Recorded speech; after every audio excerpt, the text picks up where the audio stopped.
a stronger economy than I inherited. There is a bigger net international reserve position than was handed me in 2018. I inherited 94,999,000 United States dollars in net international reserves. And I am handing over to the next administration a net international reserve position of 222,700,000 United States dollars. This is 136% increase in the net international reserve position. The total cash balance in the government's consolidated account is United States $40,044,365.90. In 2018, my government inherited a consolidated cash position of $7 million United States dollars. The next administration thus has more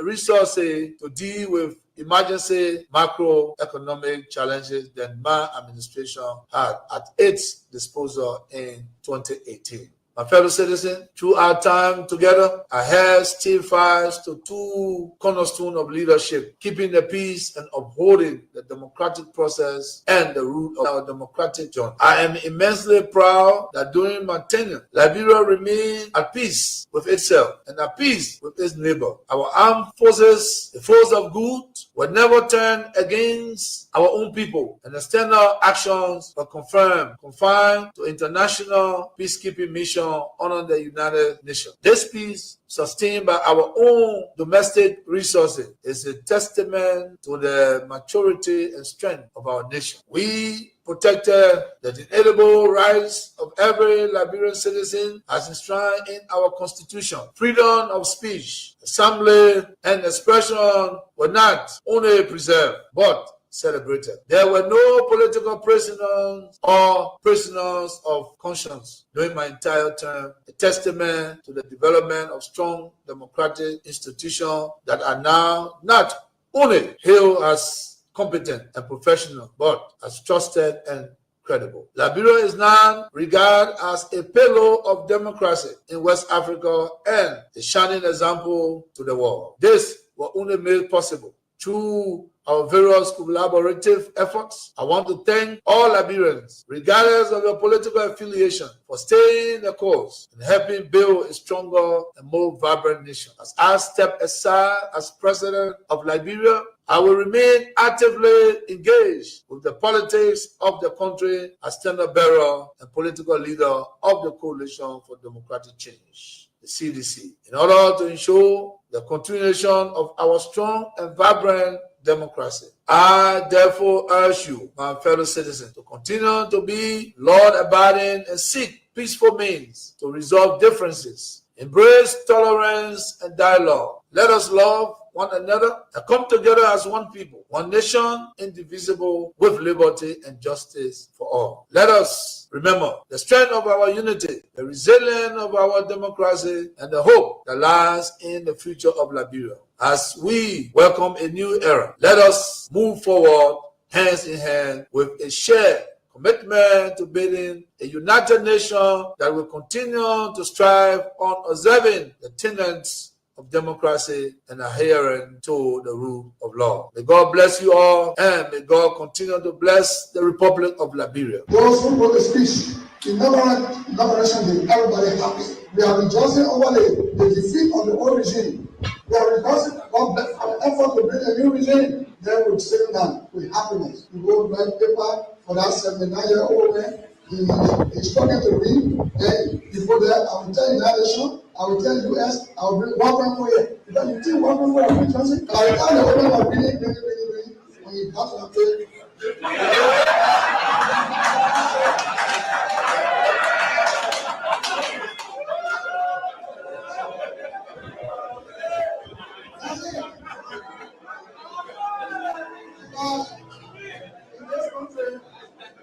When you elect a clown and you think that he will be a king, what he does is to convert the kingdom into a circus. This is what we must deal with, and this is what we must say. Who do we elect into our public offices. Because, as I've said before, when you allow hyenas to take care of goats, why should you be surprised when the goats are eaten? This is the same. And Africa is only going to realize our potential in all areas when, by dint of choice, we enable and allow our best men and women to serve in different areas. I've heard it being said about Lee Kuan Yew in Singapore. I've heard it being suggested about Mahathir Mohamad in Malaysia. I've heard it being said about Japan. I've heard it being said about other countries. But there was a conscious decision on the part of those individuals and the followership. We always talk about leaders, but we never talk about the followers. The followers must also style up. Africans on average are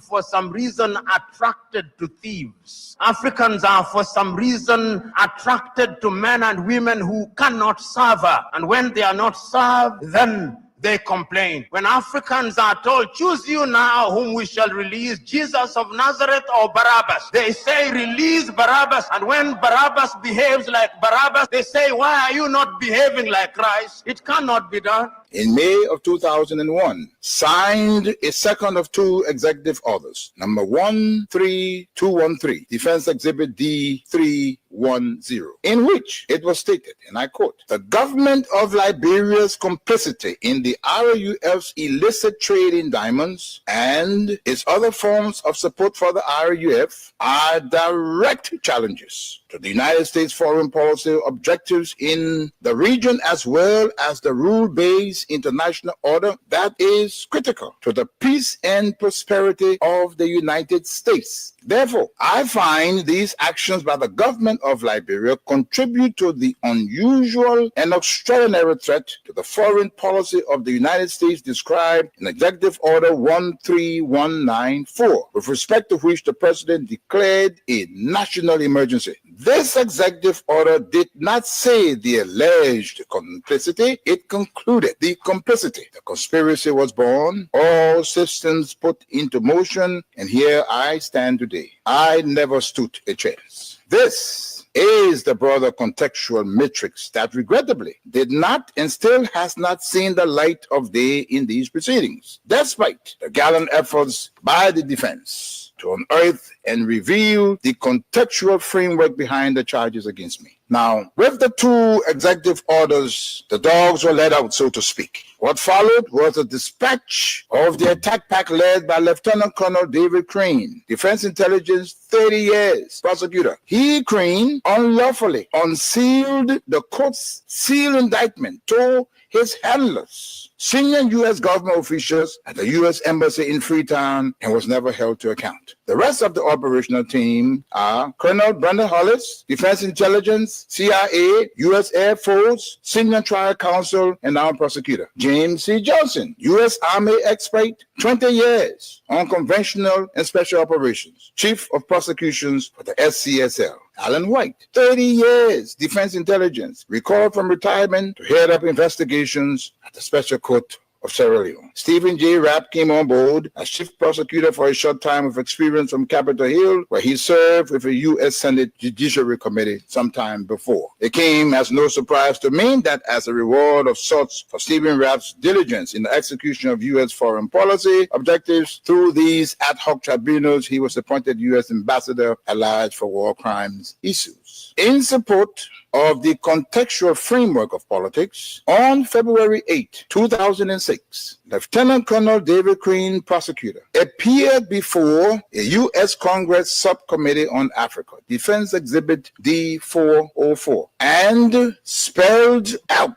in clear terms the decision taken in support of regime change in Liberia and what needed to happen to solidify that process. There was little mention, if any, in his testimony about Sierra Leone. And here is what he said. I posit that 5 years from now, when the international community is challenged by other crises, Taylor in Calabar, under the protection of Nigeria, will make his move. We will wake up one morning and watch on CNN as Taylor rides triumphantly down the main street in Monrovia to the executive mansion, daring all of us to come and get him. Unless he is handed over to the special court for Sierra Leone, this scenario is not out of the realm of possibilities. He then asked, how do we assure Liberia's future? And he answers that. Ultimately, he says, what we do about Taylor in the...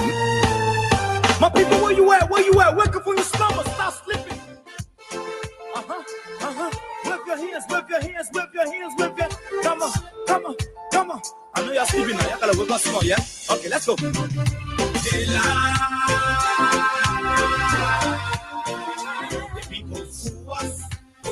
And I don't know, for some other reasons, for the last 2 weeks, I have fallen in love with most of these quotations from John C. Maxwell. And let me flag another one tonight for you. He says, a man must be big enough to admit his mistakes, smart enough to profit from them, and strong enough to correct them. Don't worry, I will go over it again. John C. Maxwell said, a man must be big enough to admit to his mistakes, smart enough to profit from them, and strong enough to correct them. I chose or selected this quotation for all of you seditians, all of you reactions, all of you sympathizers of the CDC. You must be big enough to admit to your mistakes, smart enough to profit from them, and strong enough to correct them. Don't run away from your mistakes. Texas people will always say, hey, it is our problem, it is our mistake. Let's own it. Let's face it and fix it. That's what makes you a man. You know why? Because that decision comes from the mind. I can always say to you, when they say that men are men, not an issue. Now your mind makes you a man. The decisions you make, your ability to own problems, your ability to accept challenges, face those challenges, own them, and fix them. Then somebody will say, yeah, this is a man. You own up to it. Why? Let me say very, very pleasant. Good evening to all of you across the country. Good morning, good afternoon, good evening to those of you in the diaspora. Our friends, our fans, our followers, our critics, and even those of you who do not like the things we say and the way we say them. It's good to have all of you joining us tonight on 87.9. This is Freedom Hard Talk. We talk the hard way. We talk the hard issues. We involve the personalities without fear. But we maintain our boundaries and our friendships and our relationships. This platform is intended to speak for the ordinary people, reflect the issues that are confronting them, the issues that they are concerned about. This platform is not intended to build enmity, create enemies. When we step on your toes by our utterances or our analysis or our criticisms, we share no regret. You use us and later on abuse us. So why? The government should lie. Why? But that's the question that we ask. Because we are doing it for the people. Just a lot to talk about as always. So let me welcome all of you to this edition of the show. Today is Wednesday in Monrovia, the Republic of Liberia. It's the 13th day of August 2025. My people don't want to hope on nobody. My hope that I have them broke on. Telling you, brother. So this is Freedom FM. This is 87.9. This is Freedom Hard Talk. Tired with their rhetoric, people tired. Oh, the CDC party haircutters. Betray. Oh, the Fonati Kofa arson case. Oh, the U.S. State Department Human Rights Report 2024. Your vision and your mission, your intention to them. The Liberian Investigator newspaper is reporting something interesting about what was recently approved and endorsed by His Excellency the President of the Republic of Liberia, Mr. Joseph Eman Boaka, concerning the contract at the Liberia Identification or the National Identification Registry. The Liberian Investigator is reporting something interesting. The PBCC say, hey, we did not consent.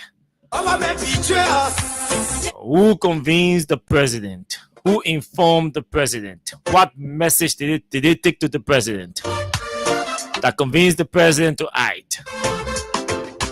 Did the president act on his own? Did the president do proper due diligence? So we're going to flag for you here tonight the article written by the Liberian Investigator. Indeed, and not unique. Yes, probably with my review comments coming in or pulling in from different quarters of the country about the CDC haircutters. A writ of eviction is already issued by the court.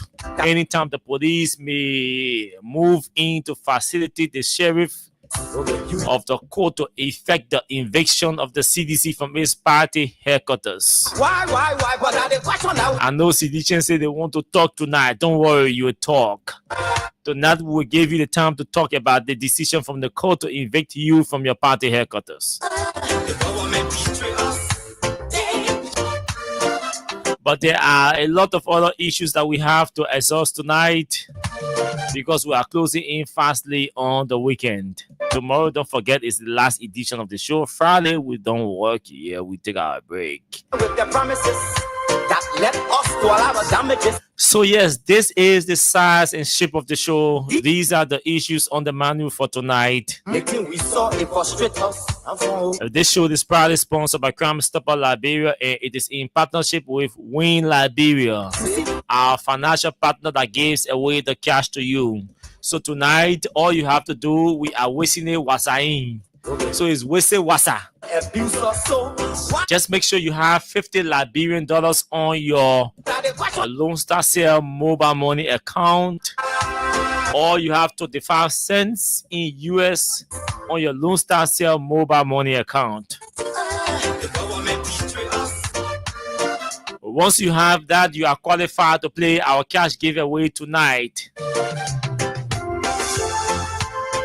As usual, my threshold is 200. Once the transactions reach 200, I'm going to do the jaws. We are paying you 5,000 Liberian dollars tonight. Imagine you're playing, you're spending 50 Liberian dollars to win 5,000 LD. So that's it. Just spend 50 LD and win for yourself 5,000 LD. All you have to do, just dial star 255 star 1 hash. Star 255 star 1 hash and send. When you send, two options will appear on your phone. Option number 1 will be asking you whether you want to play in Liberian dollars, and option number 2 will be asking you whether you want to play in US dollars. Whichever option you select, you send, and you enter your mobile money password. That's all you have to do to play the cash giveaway. Very shortly, we take a break from our sponsor and our partner, Crime Stopper Liberia and Win Liberia. When we come back, we welcome all of you who are joining us tonight via Facebook, and we'll move into our discussion. This break from our sponsor and partner.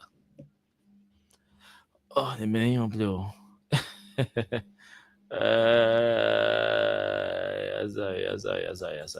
Something went wrong.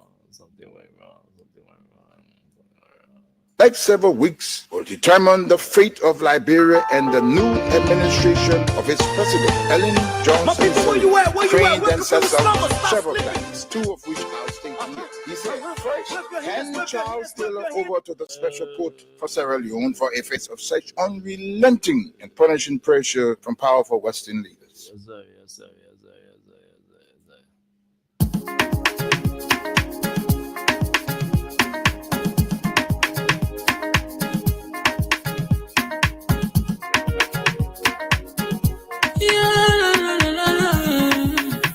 It's about musical. There are crimes in many places, in every community, you can see. So if you see crime, you must report it. Don't take law in your hands for the real authority. Really can't take care of it. Crime Stopper here for us, bringing safety to your door. Whether you rich or you poor, if you see a you must talk it, I mean you cheche. You wait for your safety. If you see it, don't keep it. You must call to report it. Crime Stopper, the people bringing safety to your door. Safety to interior. Crime Stopper, keeping us safe. Let's stopping crimes for all of us. Crime Stopper Liberia is your community crime fighting partner.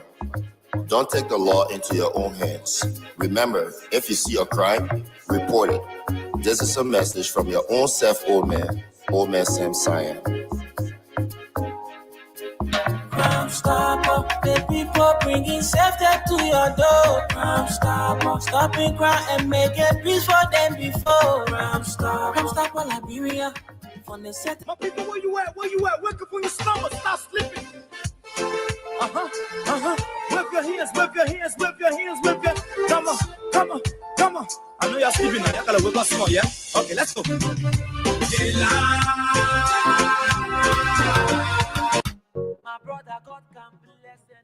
Win big today with Win Liberia on Freedom FM. Yes, for just $100 or 50 cents United States dollars, you can win from 4,000 Liberian dollars up to 10,000 Liberian dollars. And for $200 Liberian dollars or $1 United States dollar on Japa days, you can win from 15,000 Liberian dollars, 50,000 Liberian dollars, 100,000 Liberian dollars, and up to 1 million Liberian dollars. For these amazing prizes, dial *255*1#. Again, dial *255*1#. The more you play, the better your chances. It's Win Liberia Cash Giveaway on Freedom FM.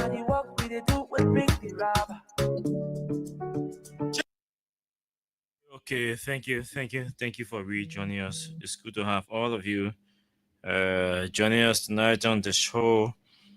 Liberia is an interesting place, and our politicians are actually interesting as well. But invite others to join the show. So let's welcome those of you who are joining us tonight from the different places. It's good to have all of you. Gate, Harris Gate is joining us tonight from Dole Community. Henry Toh has also joined us from Cardwell. Peter Onde is following the show from Crown Hill. Abraham Addison is also joining us tonight from Upper Cardwell. Agatha Glasgow from Tinkers Village. Hilton Wulejedo from Greenville City there in Sino. Mohammed Balo is also following from Broville City. And Sue Famule has joined us from Cape Mount. As well, Venetius Junior Bar is following the show from New Kutan. Abraham Kumar has joined us from Iron Factory. Abraham Addison is following the show as well. Stanley Sharif has joined us from Grand Cape Mount. Opie O'Neill Johnson is following tonight. Opie, you're watching the show, so you can't be calling me ABO. Mawata Ability has joined us tonight. She said, good evening, Austin. Jank Fully Tomika is joining us tonight from Barber College. Dubon Hill has joined us as well. Hedidon Wilson, Kindness Conley are also joining us tonight. Ramses Saki has joined us tonight as well. Asata Miller is following the show. She says, good evening, Freedom Hard Talk. I'm watching live from Soul Clinic Community. Abu Bakar Sharif, Intelligence Bro, is also joining us tonight. Thanks to all of you for joining the show, and all of you who are commenting. We can read all of your comments tonight. But actually, it's good to have all of you joining the show tonight. So let's move into some serious business or serious issues that we obviously have to talk about. Just coming on the radio, I saw a post from a couple of CDCians and stars of the CDC. But let's talk about let's go straight to this. So those of you who are playing the cash giveaway tonight, the short code is just *255*1#. That's all you have to dial. And then but before dialing the short code, you have to make sure you have $50 Liberian on your mobile money account, or its equivalent. That is 25 cents. Once you have that on your mobile money account, you are qualified to play the cash campaign. And then, yes, you could win 5,000 tonight, 10,000 tonight, or 25,000 tonight. So that's it. Tonight, depending on the threshold, I've been paying $5,000, but I think I want to pay $10,000 tonight. So I will review the threshold and see what I can pay a winner for $10,000 tonight. So technicians, please take note. Please tell our partners to take note. Tonight is Wednesday, right? So I want to pay $10,000. Oh God, and I wish the winner can be a woman. And, since it's ladies' night. So tonight I'll pay $10,000. So Mr. Technician, please alert our partners that I want to pay $10,000 tonight. So yes, okay. So let's go and see. So once the threshold reach where I'm supposed to do a draw, I will do a draw *255*1#. It's the short code. Just make sure you have 50 LD on your mobile money account, or its equivalent in USD is 25 cents. And then, yes, obviously you're qualified to play the cash giveaway. So at 200, at 200, I'm going to run my first draw to pay the first person money tonight. So the Liberian investigator is reporting this. Let's go to it and see what the Liberian investigator is reporting. It's an interesting piece. Okay. So they're reporting an article under the caption, who misled Bwaka on 44 million biometric ID card deal. Fresh documentary evidence and accounts from sources close to the executive mansion suggest President Joseph Yeman Bwaka may have been misled by members of his inner circle into approving a controversial 44 million biometric identification contract. People can call money even though for the despite the Public Procurement and Concessions Commission rejecting the proposed agreement, the deal involving Australian firm OSD International. Tomorrow, I take my time to tell you about OSD. Tomorrow, we'll do a whole show on OSD. Tomorrow, trust me. Australian firm OSD International was positioned to produce national biometric ID cards under Executive Order number 147, which mandates all Liberian citizens and residents to obtain a national ID. The Central Bank of Liberia and the National Identification Registry jointly began issuing the IDs, but the process was abruptly halted officially over administrative concerns. Multiple sources, according to them, told the Liberian investigator that top aides to the president, including Mamaka Beriti, her name has surfaced again. That UP owner Magoya.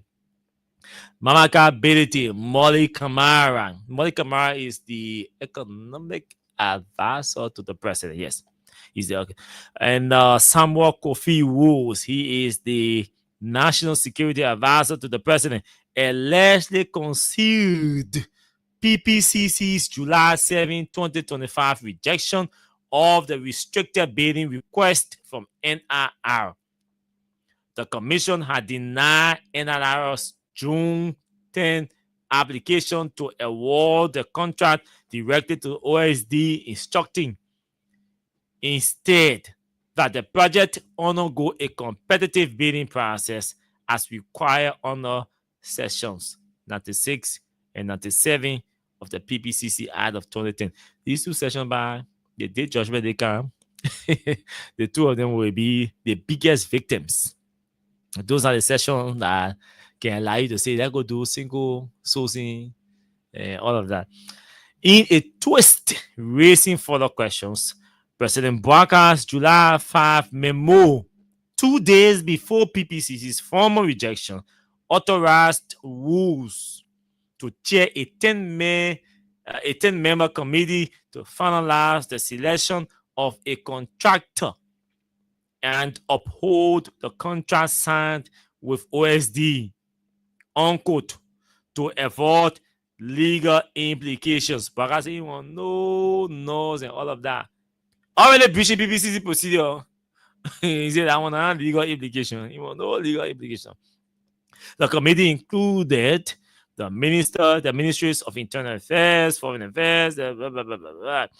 Recognizing the legal implications and the urgency of a timely resolution, it is hereby mandated that the previous procurement process be upheld. Unquote. Bouakar wrote, citing the existing contract between NNIR, LTA, and OSD. You see, the article is elaborate. It's not elaborate. So I can exhaust it. It's a short article. According to sources, NNIR did not comply with the PPCC's directive, as pressure from influential figures around the president intensified to push the OSD deal forward. The controversy is already drawing comparisons to the government's disputed Yellow Machines F-moving equipment deal, which faced criticism over alleged procedural breaches and inflicted cost. You see, the last time we were having a conversation, I think what was that? It was 2 weeks ago, and I told a couple of government official friends that the NNIRD is going to be a fraud. And I said 2 things to them, and it's good that these things are resonating now or resurfacing.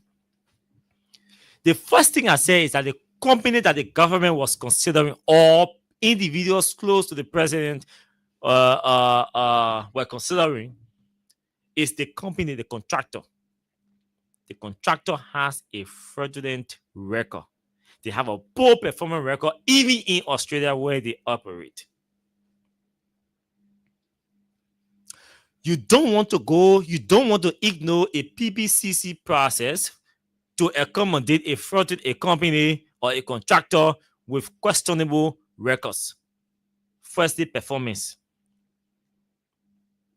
You don't want to do that. And no decent government, unlike an indecent and useless government like Joe Bouacar, will want to do that. But no decent government will want to do that. A responsible government will want to do that.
the screen. So, you're sorry for the interruption. So, like I was saying, do not allow anybody to tell you that Joe Braga does not know what is happening around him.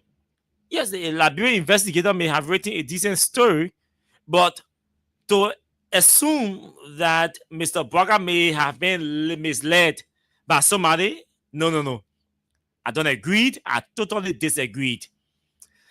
There are essential intellectual properties that are supposed to be jealously protected by every individual, especially when you're performing duties in public service.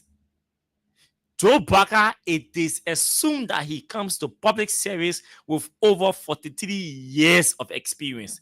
It means Braga has been signing for over 43 years. He has been applying his signature to documents for over 43 years. And Braga has never been deputy or he has always been head of entity.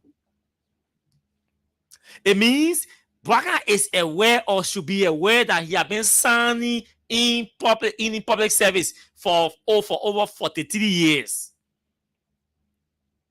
So he is supposed to know when you are affixing your signature to public document, you are supposed to preview, background, audit, review. So you preview, you view, and you review. You preview when they go into the draft and brings it to you. That draft that comes to you, you preview it. Say, yeah, it's okay. Y'all go do the final copy. When they do the final copy, when the final copy is completed, they bring it to you. You view the final copy. When you view that final copy, you sit down for give a few minutes. Probably you want to make one or two consultations or research or stuff. Here, please follow on this wall. Please follow up on this. Please follow up on this company. I need a full summary of this company's performance, of this company, including performance, criminal record, everything. That's what leaders are supposed to do. That's what you have. Presidential press secretary, you have research officer in your office, you have executive secretary in your office, you have minister of state in your office, you have everybody, deputy minister for press, you have legal advisor, national security advisor, economic advisor. That's the essence of having all of these people in your office. Mr. National Security Advisor, I need every security. I need you to conduct security check on this company. Let's know the security. Let's know whether this company is clear of all criminal activities. That's the responsibility of the National Security Advisor. That's why I do not have any problem with Mr. Braga appointing Kofi Woods to chair the committee. Because it's a foreign company, the police cannot do background on a foreign company. The immigration cannot do background on a foreign company. The DEA will not do background on a foreign company. But the National Security Agency can do background on a foreign company and on any other person or any other institution. These people are coming here to work. We need to know their standing. Who are they? What is this company? So the National Security Agency is supposed to do that background on them. Let's know them. Let's know whether they have any criminal record. So appointing the National Security Advisor to the president to spearhead or chair that committee was a smart decision by the president. Did they consider all of these things? No, they didn't consider that. Now, when the final document came to the president and the president put his signature on it, what did he see? Did he see a security clearance of the company? President Sirleaf that I know will request security clearance, proof of security clearance for that company. before signing. Eddie will never sign any contract, anything contract related thing. We're all requesting proof of security clearance. Ask people who work with her. You may hate her, but I don't hate her. I love her. Because it is important. Some of these companies are connected to jihadist groups. They are terrorist groups. They are connected to terrorist groups. They are used for terrorist financing.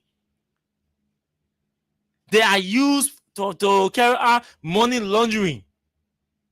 They launder money and it's illegal. And all of these terrorist groups and money launderers are connected to some of these international companies.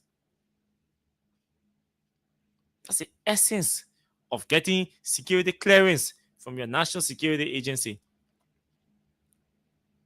How come a man with over 43 years experience will sign endorsing a contract that has endorsing a contractor that has security issue, rare marks? How come the president will approve a company? A president that has an economic advisor will approve a company to come here and work in our country that will pay them millions of dollars. That does not have the economic, financial, and technical capacities to do the job. So who did the evaluation? What kind of assessment did we carry out on the company? I'm even getting reports from our sources that this company does not even have a history of managing 25 million cash, 25 million contract. Then we're giving it a contract worth over 44 million US dollars. Under a president that speaks good English and that is supposed to be having over 43 years experience and that is supposed to be the most sophisticated man in our country. I always say to you, Baka is the oldest person to have ever been elected to Liberia's presidency. And see the mess we have as a governance system. See the mess we have as a governance system. See the mess we have. See the embarrassment and the disgrace that continue to confront us as a people. And some of you think, oh yeah, it's just all about political party sentiment. No. I can tell you any day, and I can say this to everybody. CDC, UP, hey.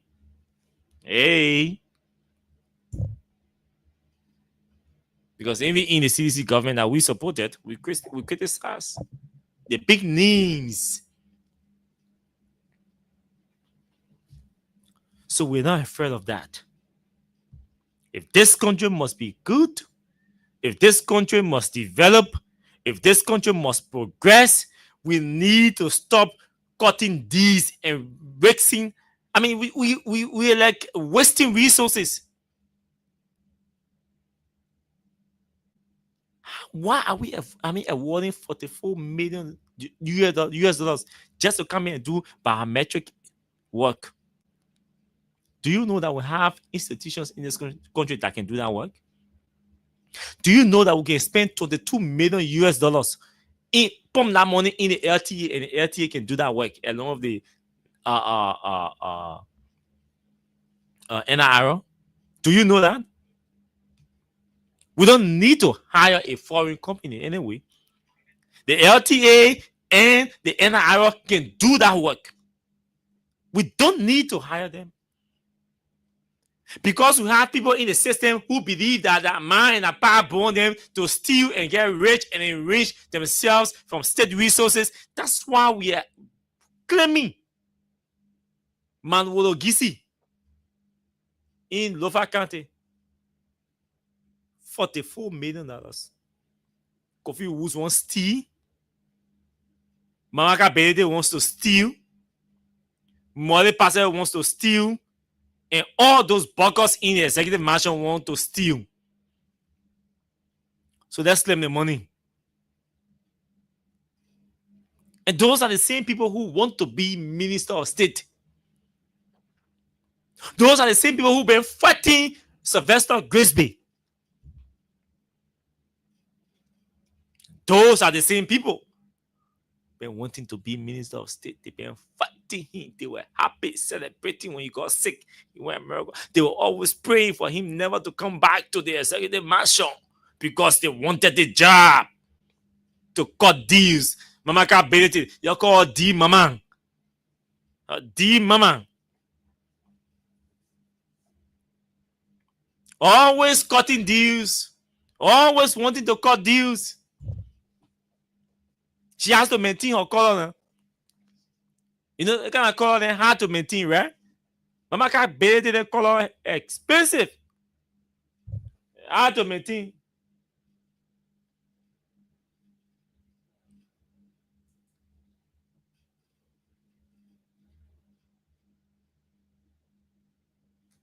Yeah, Samuel, but don't worry, we'll get there. Mama Kabele didn't color hard to maintain, so she has to maintain her color, so she will get involved in every shady and corrupt deal in this country that passes through the executive mansion.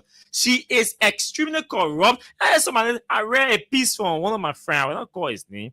He said it's an analysis of potential individuals to spare or to preside over the Ministry of State as minister. I was like, this guy that I know to be smart, is he serious with the pictures that he posted?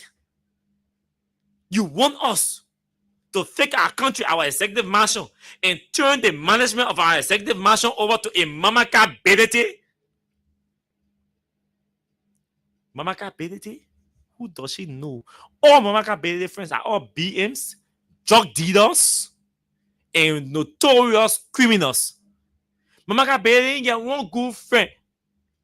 That executive mansion, Joe Biden presidency, helping to clean hospital. Any of you knew anybody called Mamaka Bedete in the country? Any of you knew anybody called? They say Mamaka Bedete get money. She can, Mamaka Bedete get money. She can run around. She can mobilize resources for Joseph Baka. What kind of resources Mamaka Bedete mobilize for Joe Baka? Some of you were not in UP campaign, but some of us have access to the different sensitive chat rooms. Somebody wants to come talk about Mamaka Bedete mobilizing resources. Okay, what kind of resource she mobilized for Joe Baka? Corrupt ones, shady ones. Look, when you use these to go to power, when you use shady deeds to mobilize resources to fund your campaign, obviously you have to gather or galvanize money to pay those criminals back, else they will come after you. Ask yourself why the yellow machine didn't work. And I will say this tonight. I'm about to say something tonight because I'm aware. The yellow machine's D was a shaded D. That one I shoot to you. You're not here before. The real reason why Mamaka Bedete put the money of the yellow machine D up was it was a payback. They were using they wanted to use the yellow machine deal to pay the Gumen group that helped us. You remember during the campaign, we told you that Joe Biden was working with terrorist group and criminal group and money launderers to fund his campaign, right? That some of you argue it. So the monies that they borrowed from the Gumen group of company, they were using the yellow machines deal to pay back. So the yellow machine actual cost was inflicted. Trust me, that was the intent. Hey, Mamaka Bedete, as corrupt and criminal as Mamaka Bedete is, she will never go to steal over $23 million and put it into it. No, she will not do it. That big money down there. That big money. The actual intention was to pay back to that criminal group, the Gumen group of company. They saw African billionaire. That was the real intent. So you know why? Even though the cost of these yellow machines will be around $32, $33 million, but I'm in the face. we will inflate the amount to pay your money back. What do you think they got Joe Bugger involved? To that extent. Endorsing every video, every different small video there, they were pushing Bugger into it. Because they were giving the guys assurance that Mr. Bugger is in this thing so it will work. Because the guys were not sure that yellow machine deal was going to work, that they were going to use it to get their money back. And when they wanted to come here, Mamaka Benedict's life is still at stake because of the yellow machine. They want to kill her. I'm telling you. She knows. Also, she has escaped their country on multiple occasions. There are things that we are not telling you, but I think we need to tell you. It didn't make her better feel safe. Currently, as we speak, she's angry. And she's angry because she is unable to seal or conclude the deal with the South Africans and the South Americans and the Chinese. It's a whole syndicate, a whole conspiracy. She's insecure. That's why she was pushing for that deal to work. Because they would have used that deal to pay those people money back. She went and said, oh yeah, remember that money, go to our criminal friends. Your money. Mamaka Benedict understands a particular adage. Money, none like nose. Mamaka Benedict, she understands that one good. That's why he saw she had been quietly living in Liberia. That's why she had been living in Liberia quietly. She knows that she's able to mobilize dirty money. And she has dirty money. She's living on dirty money. She's surviving on dirty money. She's impregnated with dirty money. And that is why she was never into nasty activities. And she used her dirty and stink and rotten connections to bring in money into Joe Bugger campaign. Today, they cannot pay the money back. That is why she was pushing and fronting and updating to ensure that the yellow machine deal was sealed. Somebody tells me Mamaka Benedict will be best suited to be Minister of State. I dare Joe Bugger. I double dare Joe Bugger. I triple dare Joe Bugger. He not me. Bugger not me to appoint Mamaka Benedict as Minister of State. Even the senators, with due respect Joe Bugger, they will not confirm her. Fortunate for her, yeah, she gonna go for confirmation. Look,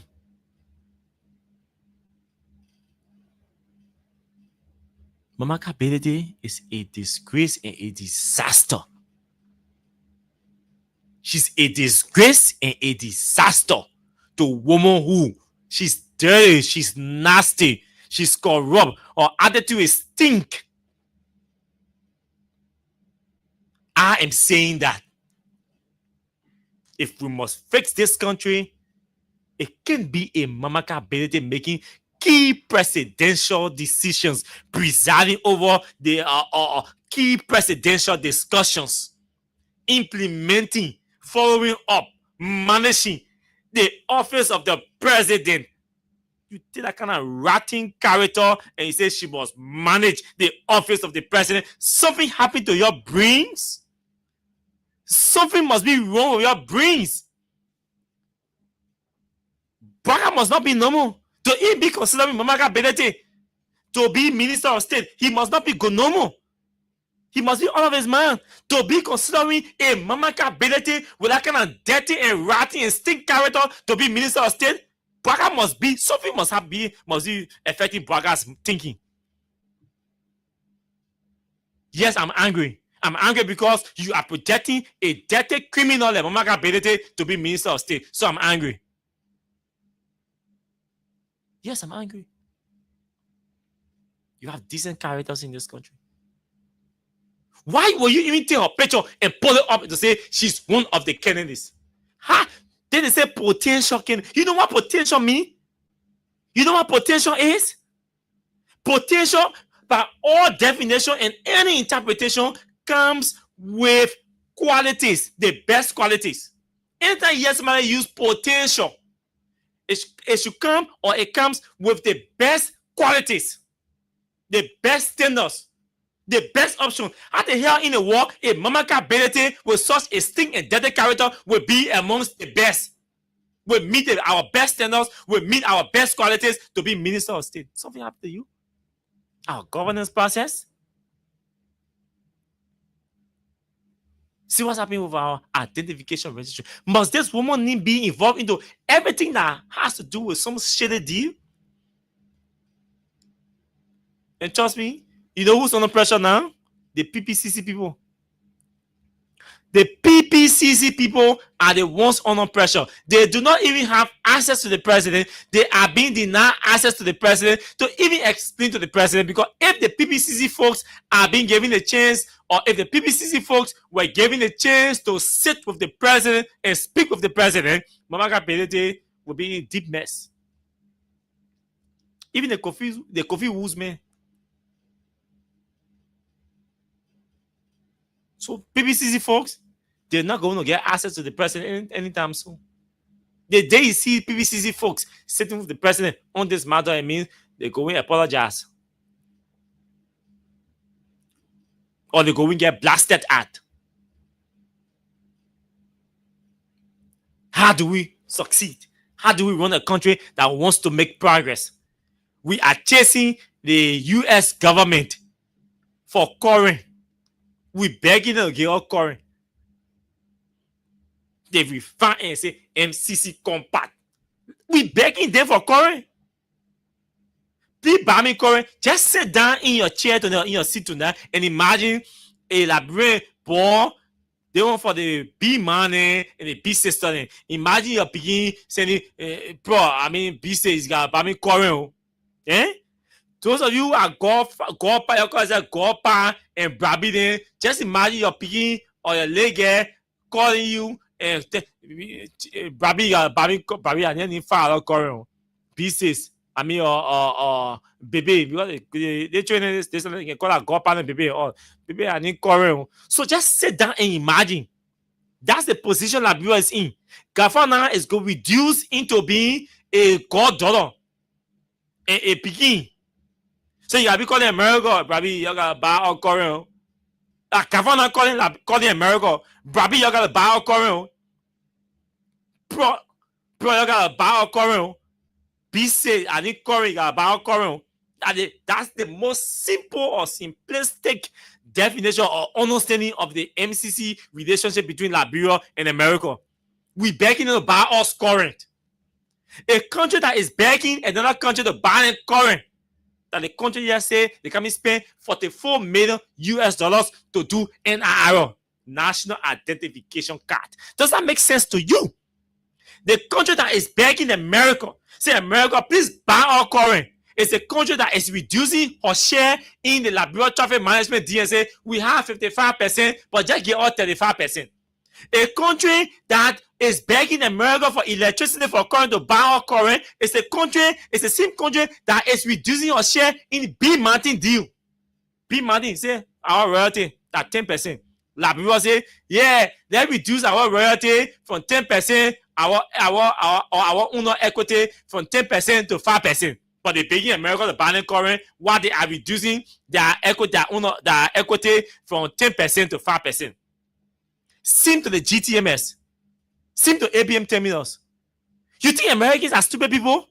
They are following you. They know you don't mean business. You're not ready yet. Because they see your potential. They know your potential. The Americans are 1,000,000% aware of Liberia's economic potential. The Americans are 1,000,000% aware that Liberia is not utilizing or economic potentials. The Americans are 1,000,000% aware that Liberia is cutting backdoor deals and all of that to undercut her revenue. The Americans are aware. They will not give you the money because you're not a serious government. Who told you they are not aware? The Americans are aware that you go to B Mountain and negotiate a contract and you reduce your ownership, your equity ownership. They are aware that you want to be multi, you have 10%. And you reduce it to 5%. The Americans are aware. It means you don't want money. Donald Trump is increasing import tariff. Donald Trump, president of the greatest country in the world, is increasing import tariff. Import tariff on bigger economies in the world.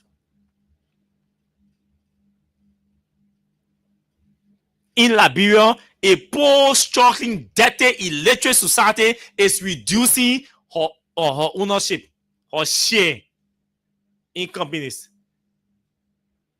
The UP throwing the mud, the CC throwing the dumper. Who cares? What do we care about? Liberia. Let's be frank. Let's face the reality.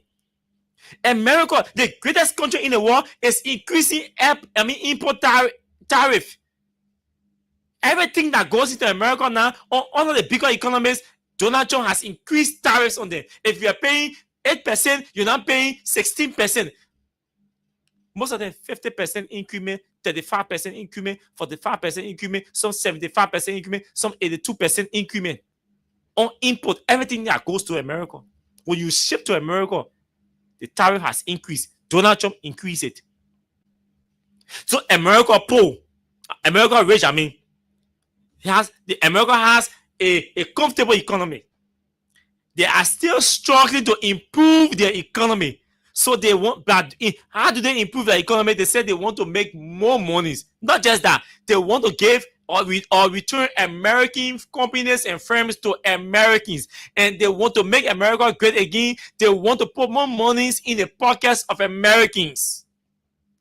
In healthcare, in insurance, in all of that. So Americans, they are prioritizing Americans. So they are increasing tariffs and taxes and all of that on foreign or non-American firms and companies. That's what Donald Trump is doing.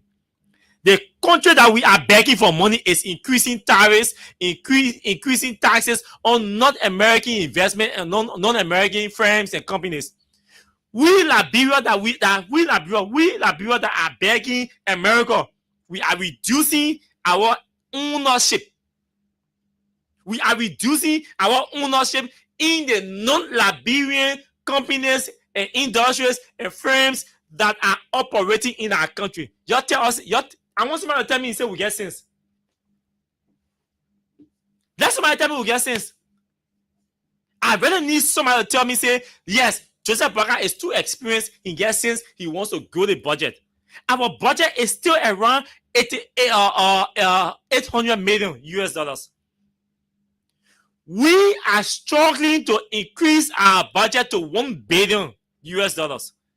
Gafon, the Minister of Finance, said by 2026, he expects that he will be able to raise our budget to $1 billion. We are in 50% of the 3rd quarters of our budget year, of our budget period.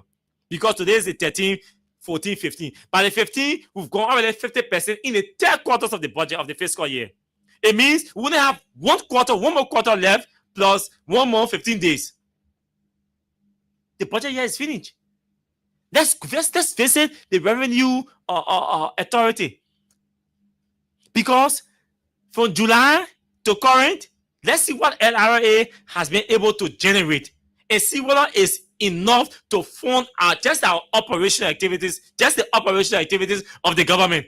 Obviously, it's not enough. LRA is running into deficit right now because from between July to date, LRA is still reading red. They're still underperforming. So they can accommodate government's operations now as we speak. And Musa Bedete said that on what do you call the guy? Julius, I think it was Julius. Yeah, Julius J show. Musa Bedete said that I listened to Representative Marcus Thomas. He called to start talking about budget performance report. We're talking about revenue capacity to fund your operation. Then the co-chair on Ways and Means is talking about budget performance report. I'm like, hey, should this guy be qualified to serve as co-chair on Ways and Means? Because there are two different things he's talking. How does technically budget performance report does not give you an inside understanding or in-depth understanding whether your government is financially well or okay to fund your operations. budget performance report does not give that. The budget performance report will tell you clearly say what we budgeted for to spend in this quarter, we achieve it or we did not achieve it, and why we didn't achieve it, or what the deficit is. But the actual source that is supposed to tell you what you have, what you are able to spend on, what you are able to finance is your revenue intake. That's not your budget performance. That one talking about what you have done. Budget performance is telling you what you have done. So technically, the budget performance report will not answer that question about your ability or your current capacity to fund outstanding and immediate operations of the government. So I listen to him and say, like, this guy, who made a guy co-chair on Ways and Means? Who made him? Who made it? So we are running red. Our revenue streams are declining by the day. They're not performing to expectation. They are not performing to expectation. And we are reducing our ownership in key investments in our country. But the other day, we are spending more on foreign companies that come here to do our national ID card. Our national identifications that are supposed to bear our biometric. We're giving national ID card to an Australian firm. We're giving traffic management to another company, a Chinese company, or to a Chinese company, and all of that. And we are reducing our ownership. We say traffic management, where we have 55%, let's reduce it to 35%. B Martin, we have 10%, let's reduce it to 5%. GTMS, we have 65%, let's reduce it to 30%. And the list goes on and on. We finish reducing all our ownership in the foreign companies that are investing in the country or operating in the country. Then we run to America and say, America, please buy our current. Let's be frank. What sense does that make? We have cried behind all governments, including any Johnny Sedi government, CDC government, UP government, say we're breaking your NRA aliens and mass. You please establish 2 windows.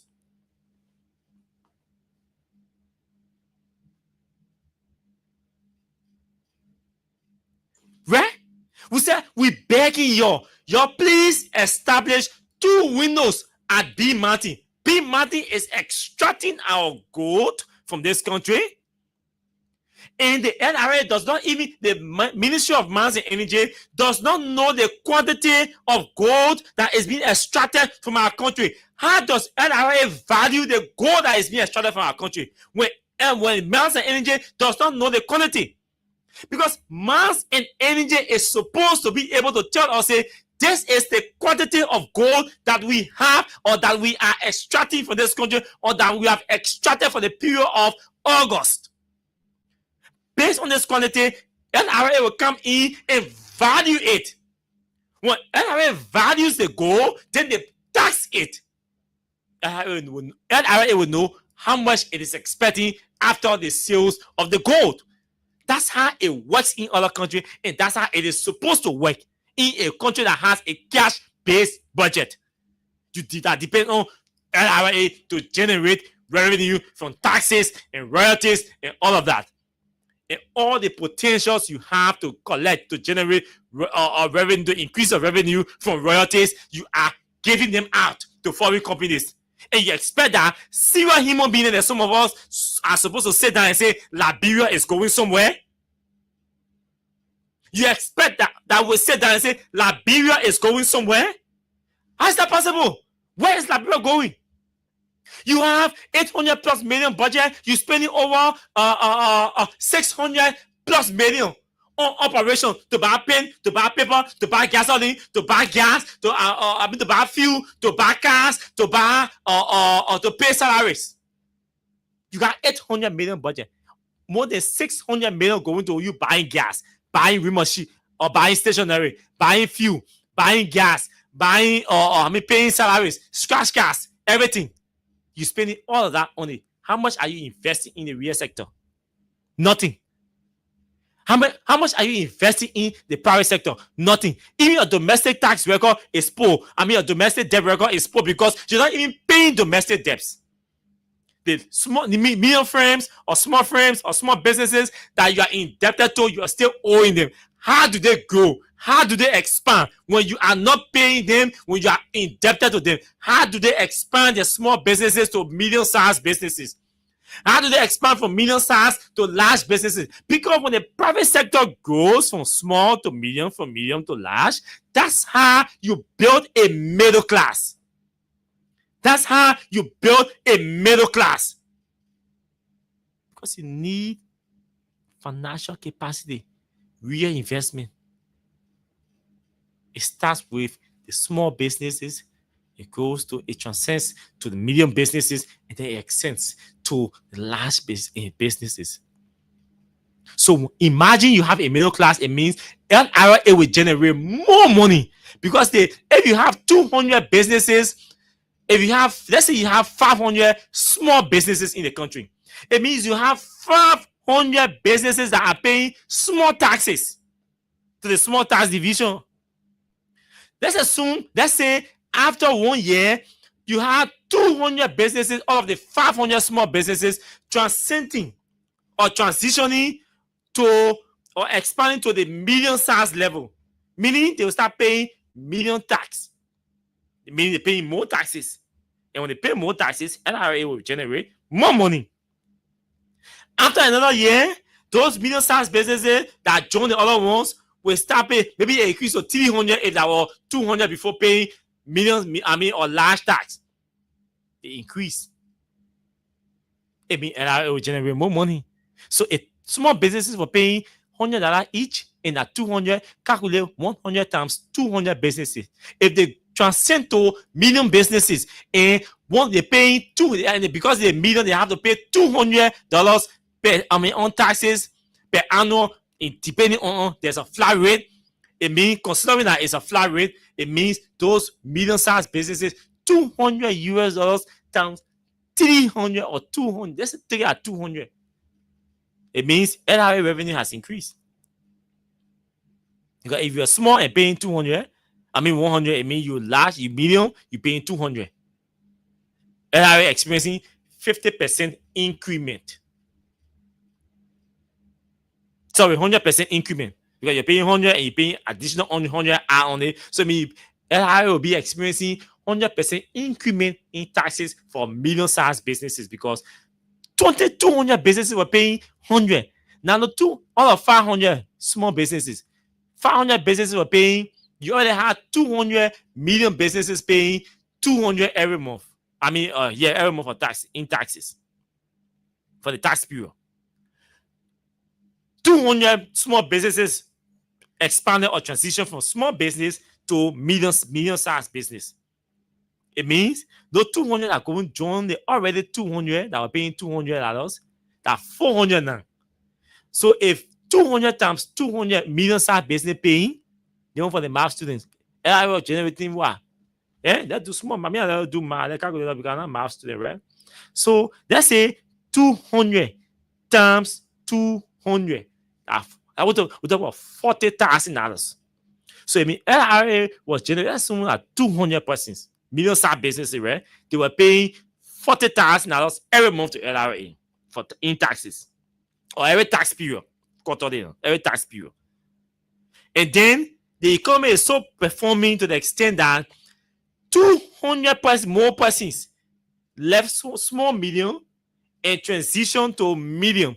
It means the medium-sized business has increased to 400. So this money is going to $80,000 per the tax period. So let's say the tax period is 3 months, quarterly per the budget performance or the budget implementation. So it means every 3 months, LRA will now no longer be collecting $40,000. Instead, LRA will be collecting $80,000 just from medium-sized businesses because first you have the 200 person paying $40,000. 200 person more join them. 100% increment. So LRA will make more money And when NRA makes more money, what does it do? That money is being pumped into the public sector. So if you're spending, if you could not afford before for public sector investment, it means you have something now to invest in public sector. Meaning, if you're not building roads before, you can start building roads. If you're building roads at a slow pace, it means you can increase your speed now to start building roads. Because why? You are generating more money to pump into public sector investment. And people around the president are supposed to understand these things. And the way we generate these monies is by, through taxes, the revenue we collect, royalties, funds, interest, service charge. And we see our country. For me, it pains me when I sit down and see our government negotiating, especially in the real sector. Especially in the real sector. I sit down, I see our government negotiating with people extracting our gold from our country and reducing our ownership. We had 10% royalty, my people, in B Mountain. Meaning, any gold B Mountain take from here, when the gold they sell, we got 10% on what they sell.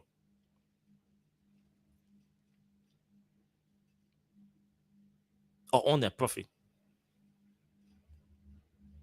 We negotiated or renegotiated a deal and reduce our royalty to 5%. Then Gafran comes to lecture me that we want to fake our budget from 800 million to 1 billion. And I am supposed to believe that?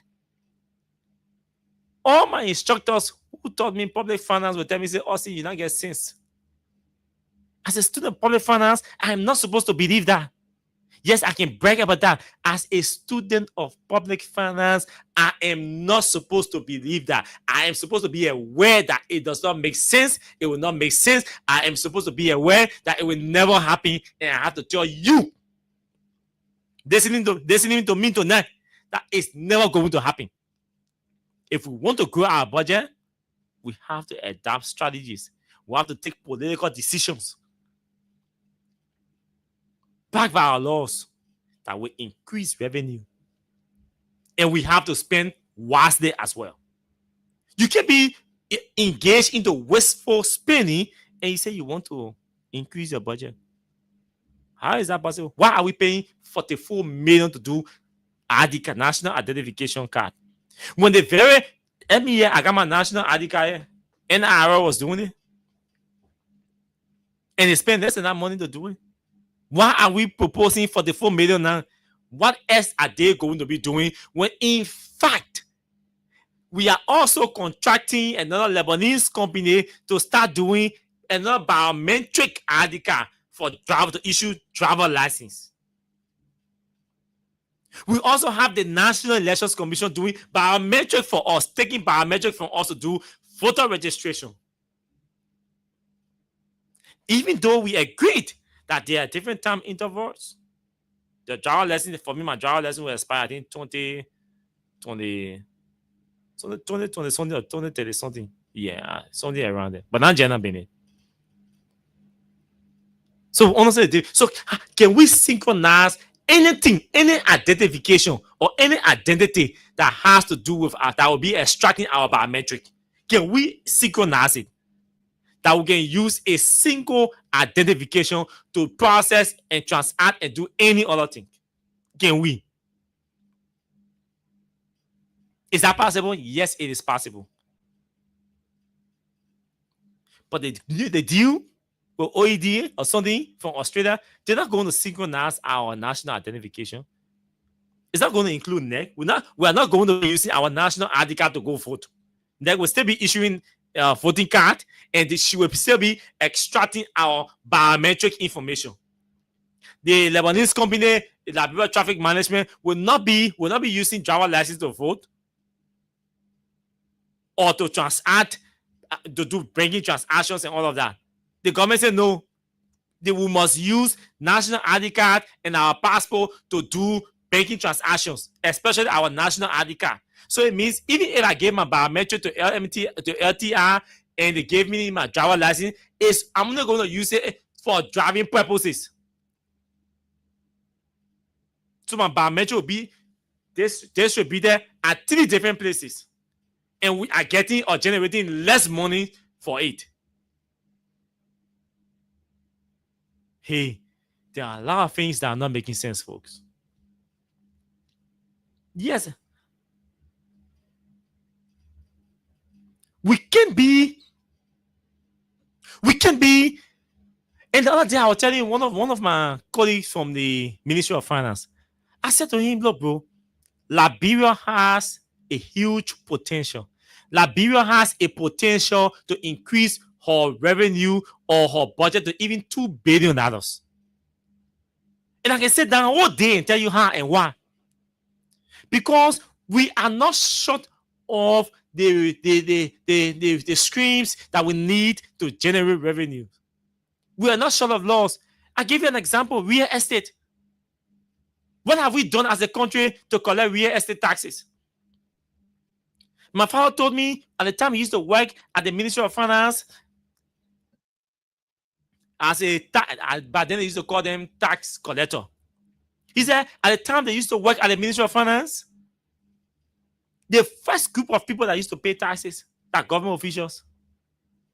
In our country today, do we have government officials paying taxes? No. Ask all your government officials, including Joe Biden. Ask Joe Biden when last he paid tax, real estate tax on the house that he's sleeping in. I did an investigation in 2018 about this.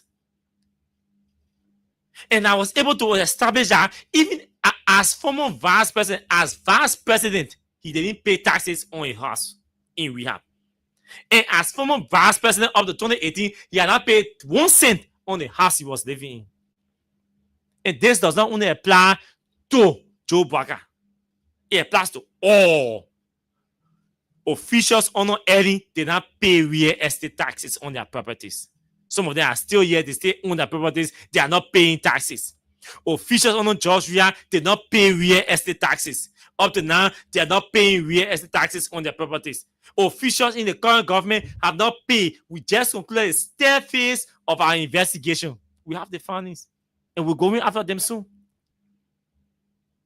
Key officials did not pay real estate taxes. If I were president, I would issue an executive order to compare all appointees, all presidential appointees in the country to publish their real estate tax. They need to be in compliance with the LRA. If they're not anything real estate, do you know how much millions real estate can generate annually? And we are running around talking about, oh, we want to generate, we want budget, we have a budget of 800 billion. Real estate tax annually can account for 65% of that amount. If just public officials, if just government workers who own properties can be made to pay real estate taxes, we can push up to 65% of our annual budget. What does it say? It means we'll be chasing 1.5, 1.6, 1.7 billion US dollars as our budget. Does Parker have the political will to issue executive order to compel his presidential appointee to pay real estate taxes? No, he doesn't have, because even he himself is delinquent and non-compliant. And these are the conversations we are supposed to be having. I told you, for me, I'm so tired of politics. I'm not interested in the political discussions. I'm interested in the policy prescriptions that were presented to us by this government and say, these are the things we will do. They promise to raise and increase the budget. Let's hold them. Let's just chastise them. Let's hold them their feet to the fire to do what they promise to do. Because if they do it, it's going to work for the people. And I am interested in the people, not Joe Biden, not President Weah. I'm interested in the people. Yes, I have no reason to be sitting down here, people calling me John the List. Some of us who got different skills, different careers, we can work in different places and do different things and make money. Oh, we don't have to talk.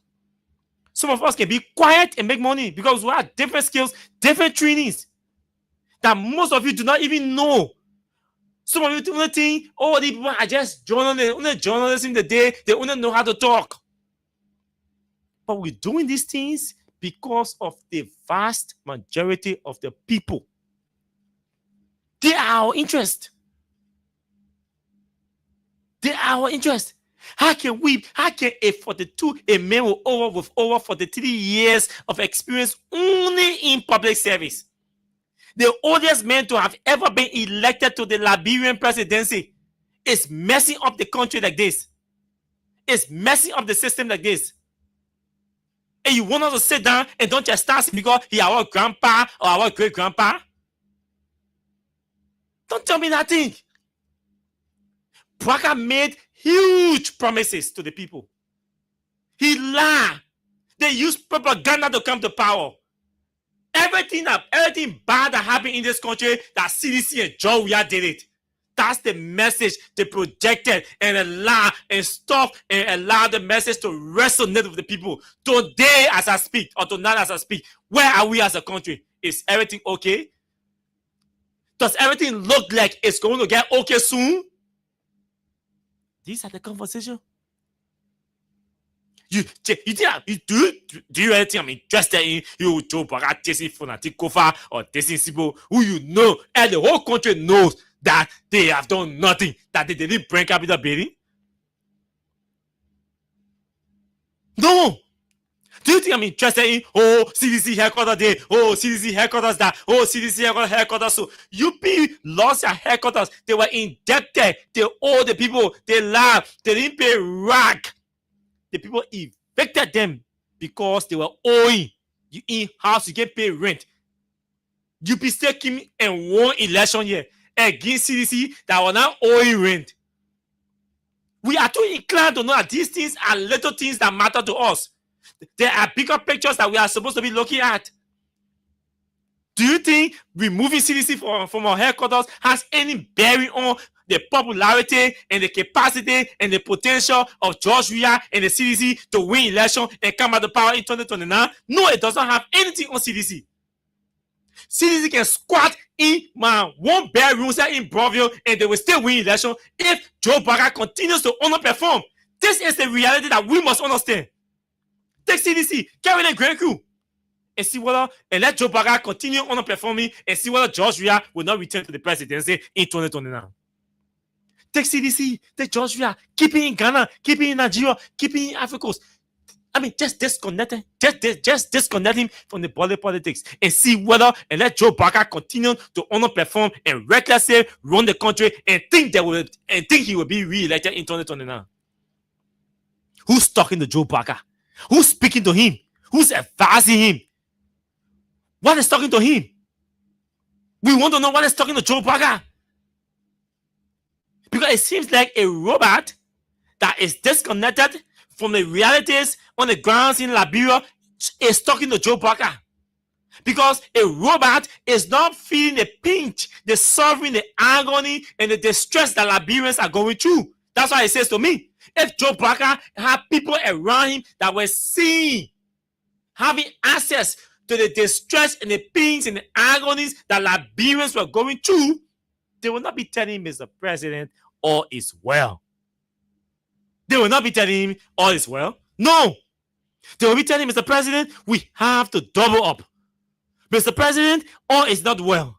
Mr. President, there are challenges in these areas. Mr. President, we need to address these challenges. Mr. President, this is how, or these are how we can address these challenges. Mr. President, we need to take some hard political and economic decisions to ensure that we revitalize certain key sectors. The most dormant, paralyzed, dead sector under Joe Bouaka is the agriculture sector. Somebody tell me I'm lying. When last did you hear anything about agriculture under Joe Bouaka?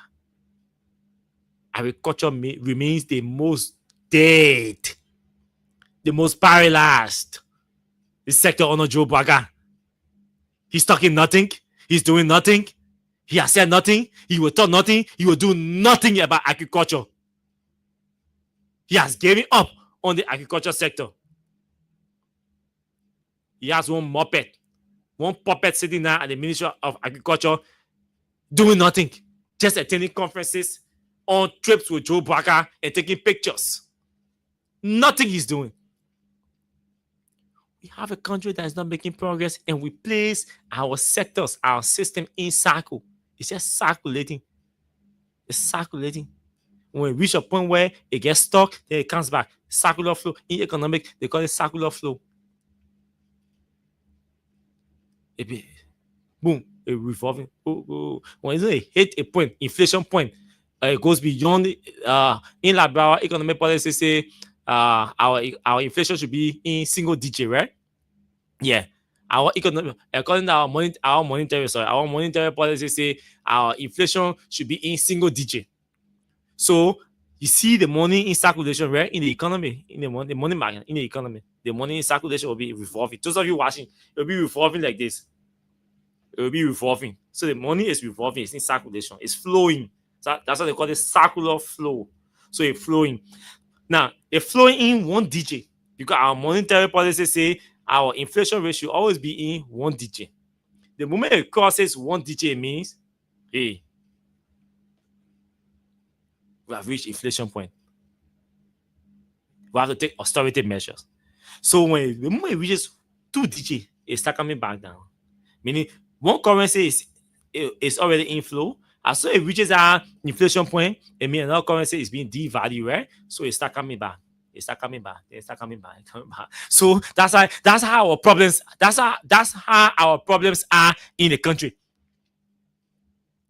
Year in, year out, we want to address particular issues. Barker spoke a lot about rice production. Oh, blah, blah, blah. Barker comes back to power. Barker comes to power. What has he done?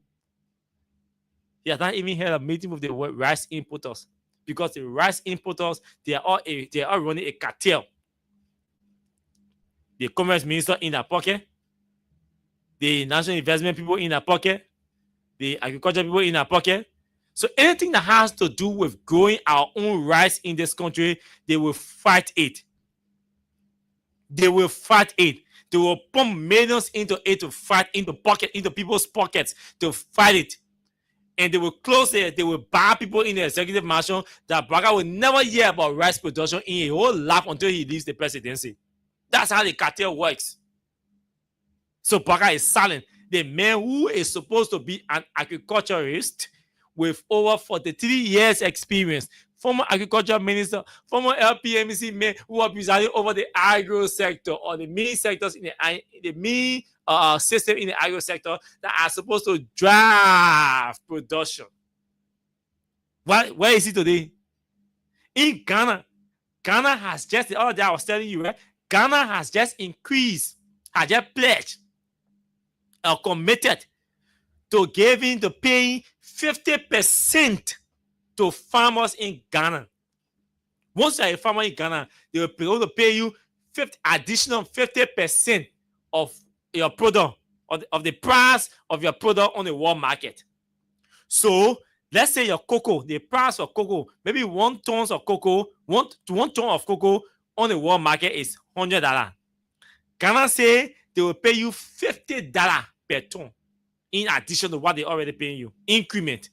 So if they were paying you $25 for it, and then the price of the cocoa on the world market, that $100, it means they are adding $50 to what they were paying you, meaning you farmers in Ghana now will now be making $75 per a ton of cocoa. That's how we grow our sector. That's how we are supposed to operate as a country. That's what a good leader will seek to do and seek to achieve. What do we do here? What are we doing here? We are still corrupting the system and allowing one old man to sleep all day and have his will. We come out and say, well, oh, the president is doing well. Oh, the president is doing well. Oh, the president is doing well. And that's all my UP friends will say, oh, Joe Barker is doing well. We need to open a church or a praise and worship center for Joe Barker where we all can sit down. All of you just sit down and praise, sing Joe Barker. Oh, Joe Barker. All hail Joe Barker. Long live Joe Barker. When the old man in his own man knows. I mean, the old man in his own man doesn't even know what is happening in the country. Then you bring a reckless woman with dirty character, the mama can beat it and say she can't be minister of state. I want to see that day that won't happen. The day that won't happen, I'm taking myself, my children, and moving in the country. Go. I swear, I'll be doing my show from outside Liberia. Mama can beat it, minister of state. You know Mama can beat it.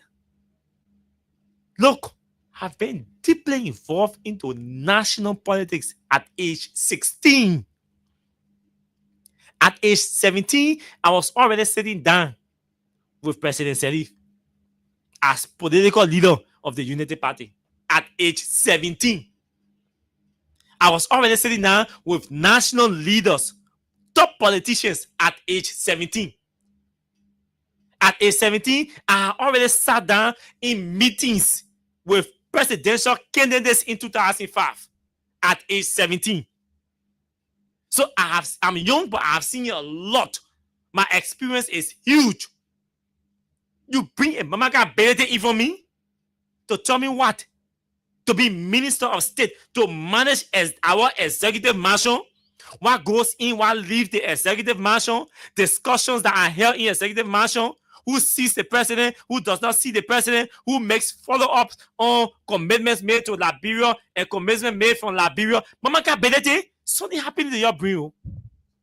Something must be wrong to Liberians, especially United Palestinians.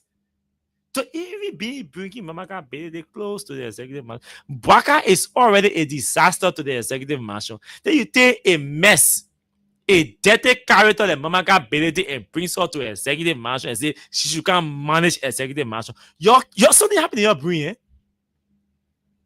Let me take calls, man. Let me take calls. Because the thing hurting me. It's hurting me. It's hurting me. That you call it. We are trying to grow our country, develop our country, put our country on par with other countries. And we still want to operate below 2%. When the ratio is from 1%, from 1 to 10. And we say we must still operate. I think John Weather was operating between 5 or more. And he said we can't operate below 2%. Let's take calls, folks. I don't know whether you guys play the cash giveaway, to see whether I can give you money, but I'm going to check the dashboard. But let's be taking calls. 0776 104 104 0886 500 104. Don't worry about the CDC headquarters. Political party in this country need to focus on headquarters and all of that. Hey, I'm speaking in context. You need a headquarters, but being evicted from a headquarters influenced by the ruling party is nothing to worry about. It should be nothing to worry about. There should be nothing to worry about. Being evicted from political party, that's not something to worry about. The CDC people have to go in and back in a closet and recalibrate, re-strategize, adjust, identify our lapses, and focus on the real issues. You're talking about party relocating party haircut. You know what I mean? People in CDC get real properties or on the Boulevard Road. They're waiting to give and sell if I do the party. You're talking about party haircut. You better go later and sleep and relax yourself. And think about party haircut. So something happened today in the arson case at Capitol Building. Let me just summarize and we'll go to the lines to take calls. 0776 104 104 0886 500 104. And the numbers to call and be a part of the show tonight. Like I said, I will go to the line and see whether you guys have met my threshold. If you guys meet my threshold, I will do draws to pay people $5,000 tonight. So on today, they have been rejecting the George Roosevelt Wade is being influenced by the Unity Party and the government. You can't get any independent trial from George Roosevelt Wade. He's already compromised. He has been arm twisted. The judiciary now works in the pocket. It now sits in the pocket of Joe Baka. Probably not even in the pocket of Joe Baka. Probably the entire judiciary now sits in the commode of Joe Baka. You can go there. You whistle on it. The entire judiciary now sits in the commode of Joe Baka. Before they were in a pocket. Now, he wasting it on it. They were in a pocket. He can come and sit down on it. But now, All the entire judiciary is in the command of Joe Bugger. He can waste it on it. When someone running, you going waste it on it. When you're farming, you going waste it on it. When you drink water too much, you want waste it on it, you going waste it on it. He pulling on them and vomiting on them. He wasting it on them. They in a command. Rack nothing. No, you cannot get justice out of the current judiciary that we have. It's already compromised. Like I said, it's in the command of Joe Bugger. So Judge Roosevelt Wade has requested everything from the lawyers representing the lawmakers and our brothers that are in the Monrovia Central Prison. They did everything. Then when the lawyers said no, the state lawyers say, hey, we not agree with the bill, they the bond. He said, okay, you can't argue your disagreement with the bond. They went to them to argue the disagreement with the bond. The man who provided the surety bond said, yeah, these are the properties, these are my documents. Then the state lawyer said, no, we're not just it. Then the judge said, okay, with subpoena, LRA to come and testify to prove, to confirm that the surety bond is real. Because the judge and the lawyer and the state lawyers are aware that the bond is actually qualified, it met all standards and all of that to LRA, and they know that when LRA come on Monday to testify, LRA will definitely testify that the bond is valid. And the judge will rule to admit the bond and release our brothers from the Monrovia Central Prison. What did the Solicitor General do today? Just as the guy who are going to provide a surety bond in the case, the judge scheduled the appearance on the case for Monday. You know what they did today? The Solicitor General, without any writ of arrest, nothing, ordered the police officer, the police, to arrest the fellow who went to provide the surety bond. They ordered arrest. They ordered his arrest. No case, no allegation, nothing against him. They ordered his arrest. As we speak, he's in police custody. They arrested him. This is the Liberia that we have. No, if you are a traditional person, any police mail, any government official can after you to want to go to your tradition and you say and kill that person or cripple that person or paralyze that person. Because they're using politics to humiliate people and intimidate people and even kill people. So before you kill me, hey, I go to my own route. I will target you. I will target you. Because before you kill me, I will kill you. Before you kill me, I will kill you. Because what is it? This is nonsense. This man, that's a business he does. He has been into this thing providing surety bonds for people. That's the business he does. He has the properties all around, all qualified. The properties are qualified, CODIFY. That's QUA. The legal word. His properties are all qualified, CODIFY. Right? So what? Why now? Because that phonati there, and they will release the people on bond or on bail, and the government doesn't want it. So what they do? They order the man arrested, arbitrary arrest, send him to Monrovia, to the police headquarters to intimidate him. Now while the man is at the police headquarters, they are begging the man. They finish arresting the man, accusing the man, say the man bought properties from armed robbers. Armed robbers, people go armed rob, and the man bought the material, the items from them. That's the issue they have with him. The man say, "But what the issue about? What about? Y'all been the people who say I bought from them. I'm not buying nothing from nobody. When they say I bought from them, what did I buy from them? As I speak, the police, the Ministry of Justice, nobody can answer the question. The main accused cannot come. The complainant in the case cannot come. The man doesn't have no complainant. The state is the complainant. Hey, how can the state be the complainant? Where is the complainant? Who complained to the state? The state should always be the prosecutor. How come the state now is becoming the complainant? Somebody is supposed to come and complain the man. Nobody complain the man. The man say, hey, I can't say anything. Y'all bring me a complainant. I want to see the person that say I bought from them. Y'all bring the person or the persons. Now, as I'm talking to you, The government has not produced anybody to come and say, yeah, let me hear. You bought from me, an armed robber. You bought from me. We won't see the armed robber that went and complained to the state that said, yeah, hello, an armed robber, I go armed rob, and I sold to the man. Or the owner of the house that the armed robbers went to armed rob will come and say, yeah, the armed robbers, they armed robbed me, they took my car, I see my car with them riding, or they took my house, I see them leaving my house, or they took my days, I see it with them my watch or stuff, I see it with them. Where is the complainant? No complainant. But now they are behind the scene begging the man to withdraw his surety bond. Because they don't want those brothers to come out of Monrovia Central Prison.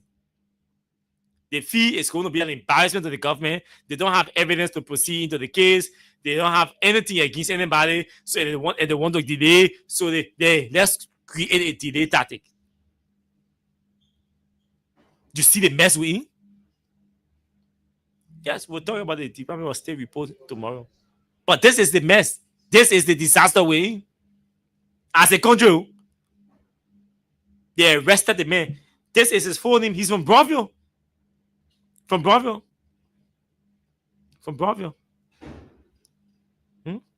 Patrick Como. They arrested Patrick Como today. Just as Patrick Como was leaving the court after admitting, confirming, validating that the property he's giving as a surety bond to secure the release of our brothers at the Monrovia Central Prison. Just as he was leaving the courtyard, the Solicitor General ordered police, instructed the police to arrest him. Why he go provide surety bond for the people? Hey, should that be the case? No. The Solicitor General should be concerned about adducing or producing the evidence that he has against those people to prosecute them. How the hell the government? I won't say something. Let me take course.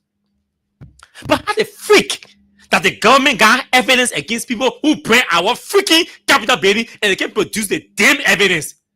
And they're holding onto the evidence into that chest, in that different parts, and they want us to go be begging to bring evidence. When you say the people bring the building, we have evidence. Bring the damn evidence. Let's prosecute these people. And you holding the evidence to your chest, and you creating delay tactics and keeping people in jail. God bless y'all. We're in a democracy and we're in 2025. These are the nonsense that these electoral fools did that they come up and use that. Let me take call. 0776722705. So, no, not the number.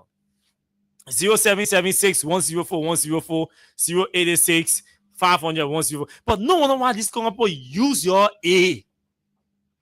That's the reason. You're too damn illiterate.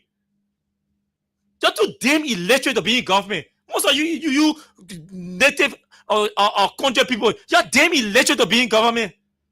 Look at the illiteracy. You come to the war and tell the war that you got evidence against people. Bring the evidence, let's go to court, prosecute the people, if you indicting them, prosecute them, send them to jail on the evidence you have. You say, no, we don't get evidence, or we're holding our evidence, but let's keep them in jail. Injustice that have plunged this country into chaos, and over 500,000 human beings die in the country. Hate, all of hate. People came to revenge. Law came to revenge. Model came to revenge. You need more J. You need more K. They also are all warring factors that came to revenge against humiliation, intimidation, harassment, political harassment, political intimidation, political humiliation. That's why people went to the butchers to fight war in this country. That's no reason. You disenfranchise people on political grounds. You didn't want to fight war because people are not having rest to eat? No. Because you were targeting your opposition people, your opponents, your political opponents. They got angry. That's why they went to the butchers and brought different groups there to come and fight war in this country. Because they wanted to really eliminate those who they consider their oppressors. And they will see the same thing reincarnating in the country under the other useless 81-year-old man. He called himself 45-year-old president. 0776104104 0886 500 Let's go to the telephone lines and pick about 5 or 6 calls, and then we can go home. Yes. Complete nonsense. Hello? Okay, this person, John, let's take it from this side.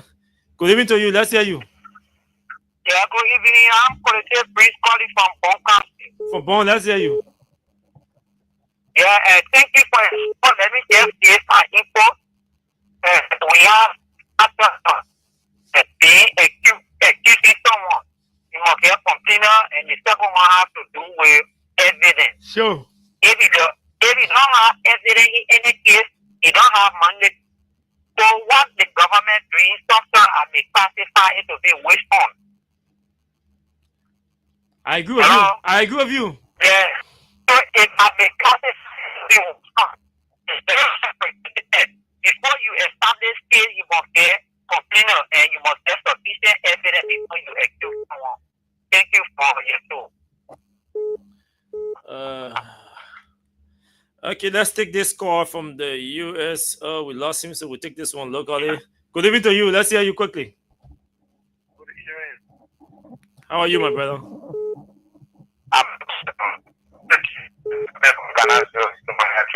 So, Manor Drive, go ahead. Thank you very much for information. You know, we told the Liberian people that if he was that competent of leading Liberian people.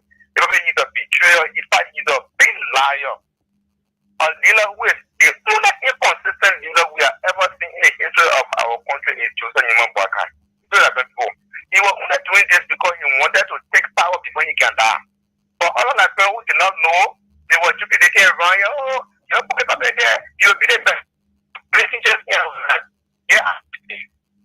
You know what I'm saying? So thank you very much for your Thank you. Let's go to let's go to Canada first before we go to the US. Welcome to the show, my brother. How are you, Austin? I'm okay. Yeah, thank you very much, Austin. I appreciate the time. I appreciate what you keep doing.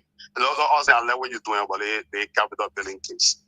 So, if it calls for us to draw the capital building case, or maybe moving out of here for our people to see it, we'll see it. If it calls for us to show it all the type of way on the radio, get an unshackled program, our people will be able to understand it because they need to follow the case.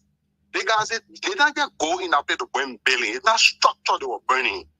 They were getting rid of evidence. Yes. They were hiding the truth. You need to understand the thing. When the fire started, the police have not even tell you which room got burned. These men went there to go destroy or other reports for all the years. Payroll, records. All the things that people hiding. They didn't just go and say, well, go burn an empty chair. No. In our place, just imagine. In the Capitol building, one of the two most important people in the Capitol building have been there for years. They get died mysteriously after the thing. Haven't police say anything. The sergeant who have access to any part of that building, anybody want to move. When you talk about changing shifts, when you talk about bringing any crew in, when you talk about doing anything, any operation that have been access to key anywhere, the sergeant control the thing. When you talk about the chief of clerk, records. The people that save all in our play, did the boss the save or did they leave the fire destroy the save? Nobody know that thing. Look, Liberian people that building gets secret.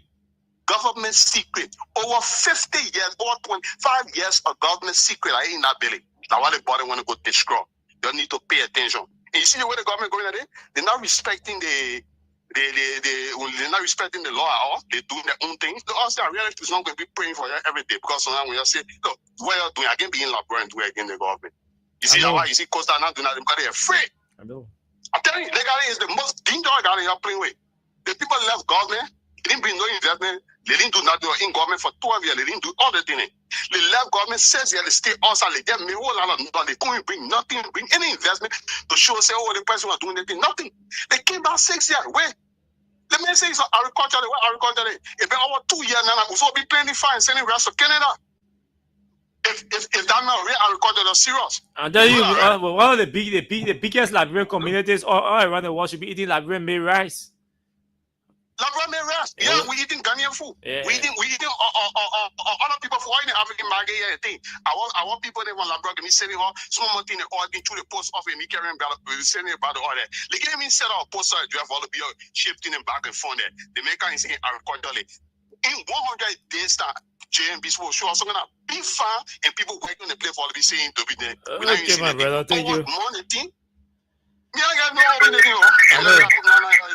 Bye-bye. Thank you, my man. Move away from the monitor now. Hello. Yes, brother, Emmanuel Same. Go ahead. The partner is a group of women like friends because we close with a old man. He didn't have a pay for that law. But you know, other like friends, the so-called like friends like in the country, they were not sure of any other thing. That old man for the 2 years experience, man, wherever then they put in the project to kill. You understand? So the problem is that people will deserve that. You understand? Mm-hmm. Yeah. The right in the first thing is you can be a leader, then you go one way of the country. You wouldn't care about your party, or you don't care about the Liberian. Thank you. Let's hear the next person. Good evening to you. Go ahead. Hello. You're live. Let's hear you. My name is Joe Thomas. I call from Canada. Okay, go ahead. You look very careful with you there. You are speaking English. You are being very. Let's hear the next person. Go ahead. Let's hear you. How are you, sir? I'm fine. Go ahead. Yeah, Pastor Dira McGill. Okay, I would like to speak in the case where this individual who left and went try to put in a bond for that of the people at the put there in to a test, and later on he was arrested by the police. How me call it, the justice minister. I look at it to be, if indeed that information you're giving it is true, then I'm seeing it as a medium or as a means of creating chaotic circumstances in our society. And if they don't stop, what is about to get split from its own course, I've seen it will be very devastating for everybody. Because where human beings sit and the rules of law is not being respected, guided in every aspect, they are a serious problem. It's a serious problem. Serious. Nobody should take it but you. Most of the, I've heard of that from this. They say that he got that dangerous. No, but the dangerous here. No, but the dangerous here. They must not take themselves to be dangerous here. No. Liberia does not want to, do not want to go into any destabilization. Thank you, Reverend. Thank you, Pastor. Let's talk to somebody else who want to move in 3 minutes. Good evening to you. Let's hear you. Yeah, thank you, Austin. This is Esmoka. Thank you very much for the work that you guys are doing for the Liberian people. Like you are seeing, the level of way, the level of experience and professionalism you guys have, you can make money anywhere. But because all what you did staying together, and at the end of the election, you guys decided to stay with us and help us to see what the future has to bring for us. So we always follow you guys. We appreciate you people. You know, you started out tonight because simply the genesis of the whole capital building case, there is no clear-cut understanding as the way in which the government is doing it. So we refer to it as a political witch hunt. Other people tell us that we are lying. But how come? The last time you talk about even the political war was not valid. They got to send your back. After it was concluded that it was valid, they send it back again. Yeah. You know how long you guys have been in jail? You know how long they've been in jail? Finally, bro, I've been fired for them. They come from LRA. Then you say people should come from LRA to prove whether actually they come from LRA, the document that they brought. What kind of problem is Which this? is not a bad thing, but the fact that they arrested, they sure it means that the man will not be available on Monday to face LRA. Okay. Yeah, that means it's going to delay the case and keep the guys in prison. That's the government intent. Keep them behind bars. That's all. All right, my brother. Let's talk to 2 more persons, and then we can go home. Just 2 more persons, we can go home. Good evening to you. Let's hear you. Hey, Austin. Ambassador. Welcome, Ambassador. answering my ears to my song. Ambassador, welcome. Thank you, Husky. Thank you for the show, Lord. Let God bless all of you that are fighting for the people in the country. Lord, Husky, now Monica Benete, when you talk about that serious criminal, Monica Benete. The one yellow bosses and the yellow machine, you saw all yellow machine, yellow machine. What yellow machine today? Now, no serious kid, okay, say he won't pass it, go to window shopping in China. What is brother? You tell me for what brother? Now we talking about so. Now we can say him about. Monica Benete, a serious criminal, bro. Now we can say him about now. They're not him up, say go to window shopping. Okay, go ahead. I know what you're talking about. No, I know what you're talking about. Okay, look, after the shop, they found quality. Then they don't mess that up. What does she brought bosses? Why believe the day? Okay. I mean, my son Austin. They don't mess that up. Why they bother she brought it? Who the message now? You better calling. You speaking code to now. I was speaking for. I'm walking shorter. I'm walking shorter. When you say you went and you know what before. I know. Okay, Monica Benete. It's called Indiana or any Monica Benete. I want a serious that brought the shit. You can say less. Oh. My sister begging you, Baba, yeah? Baba. Baba.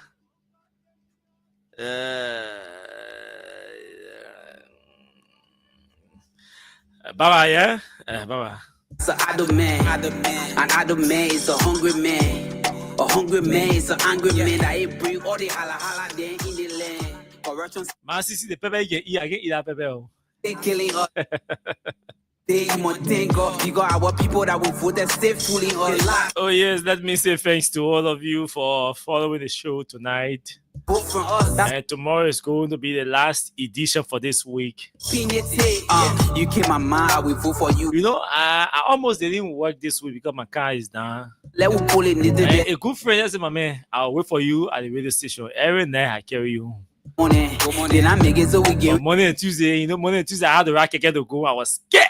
The beginning again, wrong with the keke. Nah. So today, my man, I'll wait for you, yeah? I will carry you home until tomorrow and all of that. Until your car is returning from the garage. So thanks to that friend. And thanks to all of you for joining the show tonight, for following the show. We shall be back here tomorrow by God's grace. But until then, it was a pleasure being with all of you. Do have yourselves blessed moments in your respective areas. My name is Austin Kawa. Bye-bye. The hunger killing us.